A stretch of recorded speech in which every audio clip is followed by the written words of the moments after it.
মসজিদ গড়ে উঠেছে যেগুলো জিহাদি তৈরির কারখানা।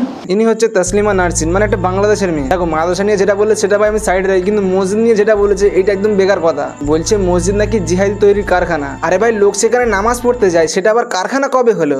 এনার ব্যাপারে দুটো কথা বলি। ইনি 1994 সালে বাংলাদেশ থেকে পালিয়েছিল। তারপর ভাই এই দেশ ঘুরে ঘুরে ভাই 2007 সালে পশ্চিমবঙ্গে এসেছিল, মানে ভারতবর্ষে। আবার 2007 সালে পশ্চিমবঙ্গ থেকে পালিয়েছে ভাই দিল্লিতে, এবার রিসেন্টলি এসছে। আর এসে কি বলছে মসজিদ নাকি জিহাদি তৈরির কারখানা। দেখো প্রথমে তোমাকে বলি ভাই, তোমার না যদি ইসলাম ধর্ম ভালো লাগে তুমি ত্যাগ করে দাও, ইউ ক্যান লিভ নাও, ছেড়ে দাও। তুমি মিডিয়ার সামনে এসে দুটো চারটে ভুলভাল কথা বলে দিলে মুসলিমদের বিরুদ্ধে, তোমাকে কোনো পার্টির টিকিট দেবে না। ভাই জলজান্ত উদাহরণ হচ্ছে মতিউর রহমান, ভাই গুগল করো বুঝতে পারবে। এবার অনেক হিন্দু ভাই এটাকে সাপোর্ট করছে বা আনন্দ নিচ্ছে যে দেখো একটা মুসলিম হয়ে মুসলিমদের বিরুদ্ধে কথা বলছে, তাই সেই মেয়েটার সবাই পাশে আছে। ভাই একটা কথা বলি, কোনোদিন ভিকটিম কার্ড খেলেছো বা মানুষের সাইকোলজি নিয়ে কোনোদিন খেলা করেছো? দেখো ওই মেয়েটা মুসলিম এবং মুসলিমদের বিরুদ্ধে কথা বলছে বলে তাই সব হিন্দুরা ওর পাশে আছে। একবার ভাবো ওই মেয়েটা যদি হিন্দুদের বিরুদ্ধে কথা বলতো তাহলে ও কি এই দেশে থাকতে পারতো? তখন সব হিন্দু ভাইরা কি করতো? তসলিমা নার্সিনকে ভাই দেশদ্রোহী বলতো। ভাই একটা ছোট তথ্য দিই, তসলিমা নার্সিন ভাই জীবনে 3টে বিয়ে করেছে আর তার এখন স্বামী নেই। সি ওয়াজ কারেন্টলি সিঙ্গেল। ভাই আমি শুধু ভাবছি সে আমাদের দেশের জন্য কি করেছে। ভাই তাকে স্টেজে তুলে ভাই অ্যাওয়ার্ড দিচ্ছে। এই তসলিমা নার্সিনকে বলতে চাই ভাই আমি তো ছোট ক্রিয়েটার, আমার ভিডিও এত বড় বড় লোকরা হয়তো দেখবে না। ও বলতে চাই আপনি যে মিডিয়ার সামনে সেই উস্কানিমূলক গুলো বার্তাগুলো দিচ্ছেন, এরকম ভাষণ দিতে দিতে দেখা যাচ্ছে আপনি আল্লাহ বা আল্লাহর রসুলকে নিয়ে যখন কিছু বলবেন